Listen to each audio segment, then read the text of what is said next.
안녕하세요, 헤어한입니다. 오늘도 즐거운 하루 보내시기 바랍니다. 즐거운 두부 여행 시작하겠습니다.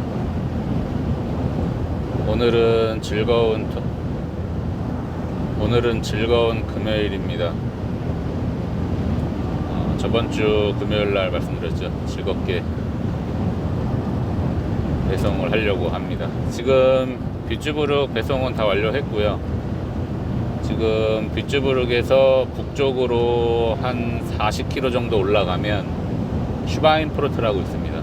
그 슈바인프루트 쪽으로 향해 마지막 집이죠. 아침 일찍인데 사실 에얼랑행이나 뉴른베르크 쪽으로 안 내려가면 뷰츠부룩하고 이 슈바인프루트하고 배송할 집이 5집밖에 안 됩니다. 그래서 조금 빨리 끝나는 편이에요.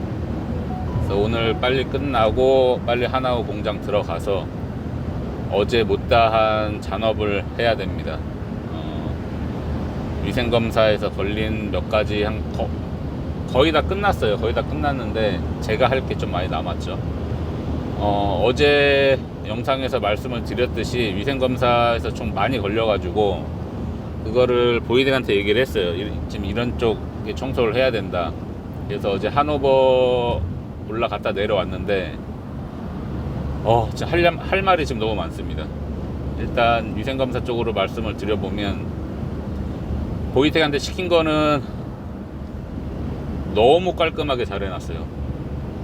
그래서 제가 해야 될 부분에 물이 안 말라서 어제 제대로 못했습니다. 저는 청소는 완벽하게 다 해놨고요. 제가 어제 하나호 차고지 들어가서 그 후황하고 배관 색칠을 다 마무리했습니다. 마무리하고 시간이 좀 남아 있어서 그 타일 사이에 하얀색으로 칠하는 페인트 작업을 한 5분의 1 한 것 같아요. 5분의 1 정도 했는데 의외로 손에 쥐가 납니다. 막 힘을 주고 해서 그런지 쥐가 나서 지금 제가 봤을 때는 한 5분의 1 한 게 한 1시간 정도 좀 더 걸린 것 같거든요. 그러면은 앞으로 5분의 4가 남았으니까 4시간에서 5시간 정도를 해야 된다라는 결론이 나와요.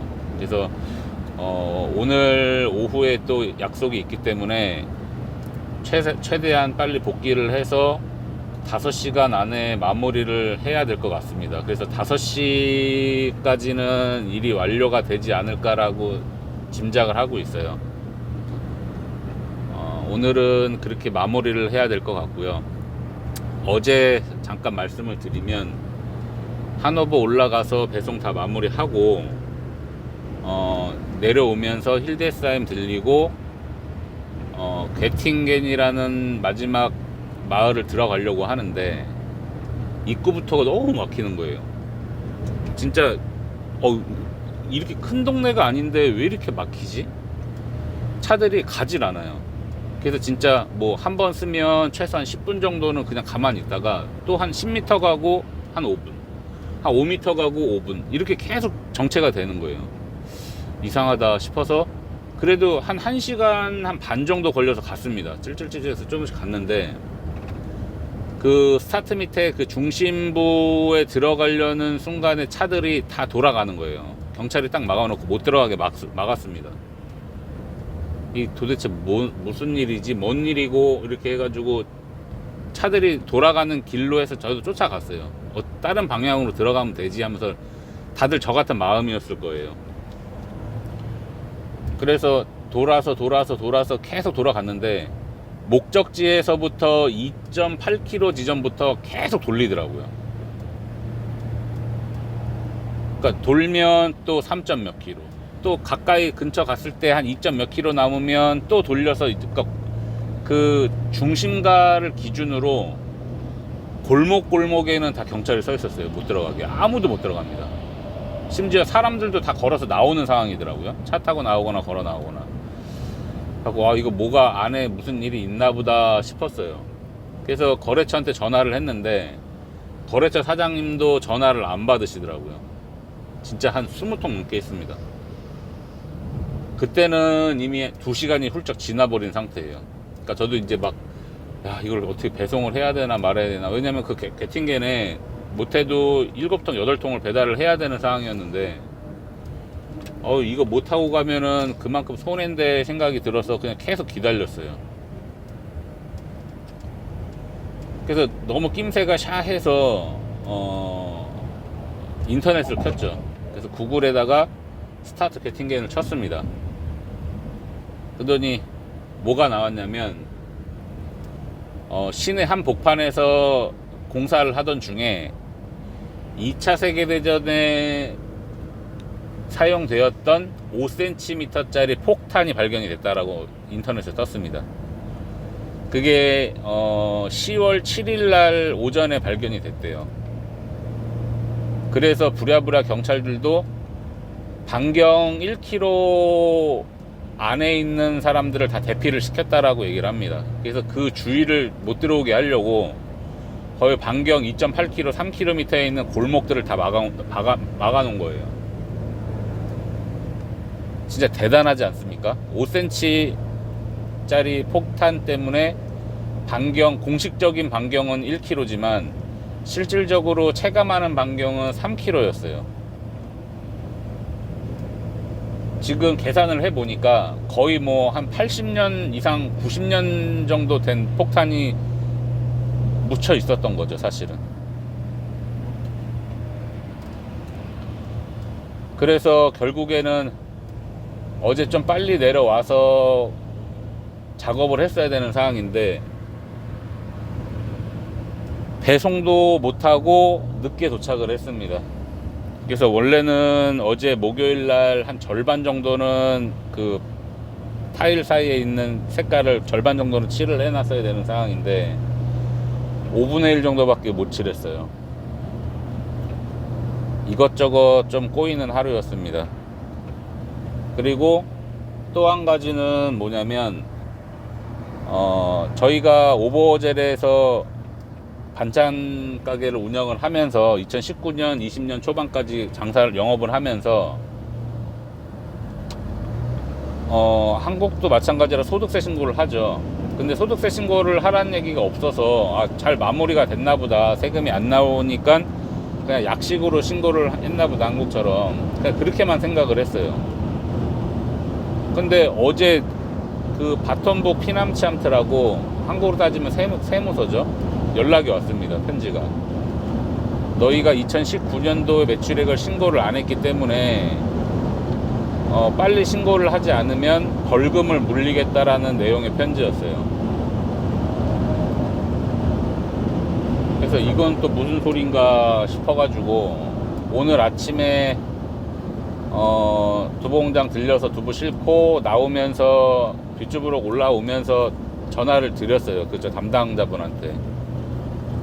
그러니까 이제 그분이 부부 합산으로 이게 개인 배아가 법인이 아니라 한국으로 따지면 개인 사업자이기 때문에 종합소득세 신고는 부부 합산 신고를 해야 된다라고 얘기를 합니다. 그래서 제가 근무를 했던 급여 명세표까지 다 들어가야 되기 때문에 일단 서두르셔가지고 제 급여 명세표까지 준비를 해주세요, 이렇게 말씀을 하시더라고요. 그래서 종합소득세 신고는 본인 관할이 아니다 보니까 다른 담당자를 연결을 해주겠습니다 말씀을 해주셔가지고 조금 전에 그 담당자분하고 통화를 했습니다. 그래서 메일을 일단 하나를 보냈고 그거 확인해서 필요한 서류가 뭐가 있는지 일단 알려주기로 했어요.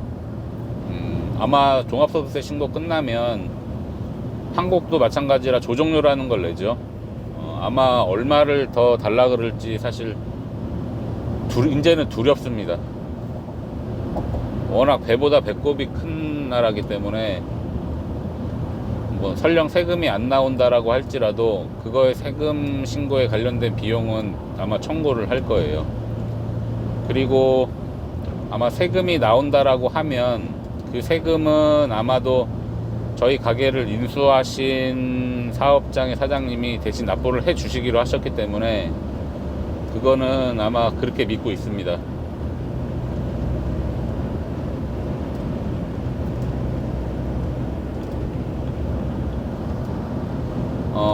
사실 손해를 많이 봤죠. 전 가게에서. 저희가 손해를 보면서까지 새로운 사업장 인수하시는 분한테 도움을 드렸기 때문에 일단 메시지 상으로 약속을 받았어요. 저희가 나오는 세금은 일괄적으로 세금을 납부를 해주겠다라는 메시지를 받았기 때문에 그거는 사실 걱정 안 합니다. 걱정은 안 하지만 일단 중요한 거는 신고 기간이 지나갔다라는 거죠. 사실은 그게 사실 조금 기분이 안 좋아요. 보통 언제까지 신고를 하면 언제까지 신고를 해야 됩니다라고 알려주는 게 세무대리인의 의무거든요. 근데 그 의무를 다 하질 못했어요. 그리고 저한테 하신 얘기가 그거를 저희가 알려드리는 게 아니에요 라고 말씀을 하시는데 진짜 무책임한 얘기입니다. 세무대리인이라는 것 자체가 그런 세무 지식이 없어서 세무대리인을 쓰는 건데 최소한 신고기간이 어떻다라는 거는 말씀을 해 주셔야 되거든요. 그래서 저희 뭐 사업자 같은 경우는 그거를 준비를 해야 되는 상황인데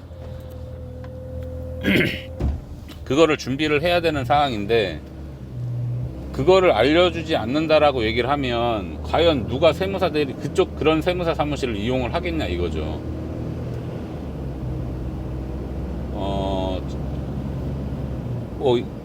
지나간 얘기입니다만은 저도 한국에 있을 때 세무대리인을 했지만 세금 신고가 언제고 매출이 당신 매출액이 얼마이니 매출 매입 어느 정도 잡으시고 비율은 어느 정도 하겠습니다라고 고지를 해 주거든요. 그게 세무대리인의 기본이라고 생각을 해요. 저는 설령 알고 있다 하더라도 세무대리인이라면 그 정도는 해줘야 된다라고 생각을 합니다.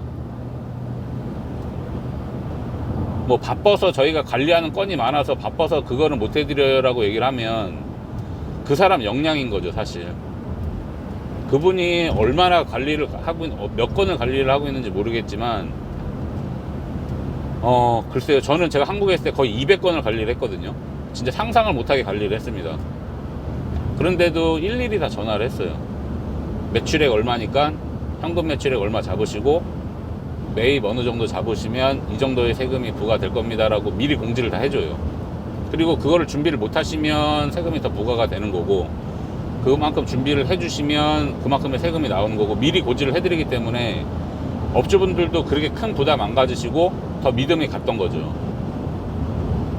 그게 세무대리인의 임무라고 생각을 하거든요. 이번 코로나 시기 때문에 세금 신고가 연장이 됐다라는 것도 요번에 알았어요. 사실 한국 같았으면은 뭐 직접 말이 되는 한국어면 직접 알아볼 수도 있지만 그런 게 아니다 보니까 전적으로 세무대리인을 의지를 하는 거거든요. 그래서 한국 분이 근무하시는 세무대 사무실을 이용을 하는 거고 그런 도움을 얻고자 비용을 조금 더 들이더라도 그런 거를 하는 건데 그런 거를 전혀 도움을 못 받으면 굳이 한국 분이 하는 더 비싼 세무대리인을 쓸 이유가 없다라는 얘기죠. 그러면 그분은 거기서 한국말을 할 수 있는 메리트가 전혀 없어지는 거잖아요.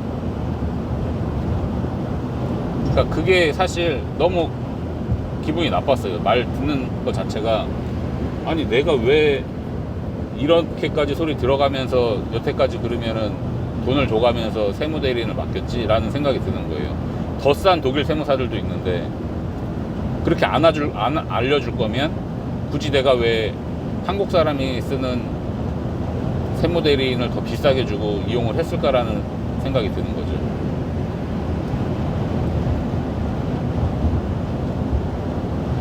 그래서 일단 다른 담당자분도 제가 봤을 때는 한국말을 하시지만 독일에서 오래 사신 분 같아요.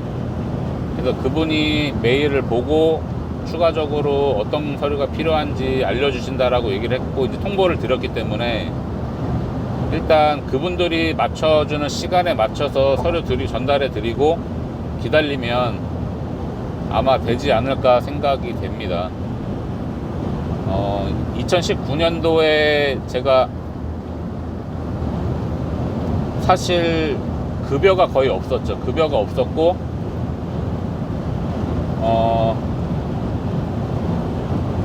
실업급여를 받고 있었죠. 실업급여를 받고 있었기 때문에 그 실업급여 자체가 매출로 잡혀야 되겠죠. 어차피 그것도 돈을 받은 거기 때문에. 그래서 그거 외에는 따로 수익이 없어요. 그래서 그거는 잘 마무리해서 일단 소득세 신고 부분까지 나중에 차츰차츰 알려드리겠습니다. 오늘 슈바인프로트 마지막 집 배송 완료하고 하나원 차고지 들어가서 위생검사 걸린 부분 마무리 잘 하고 오늘 하루도 즐겁게 알차게 보내겠습니다. 오늘 방송 여기서 마무리 하고요. 구독과 좋아요 알림 설정 부탁드리겠습니다. 감사합니다. 안녕히 계세요. 추스.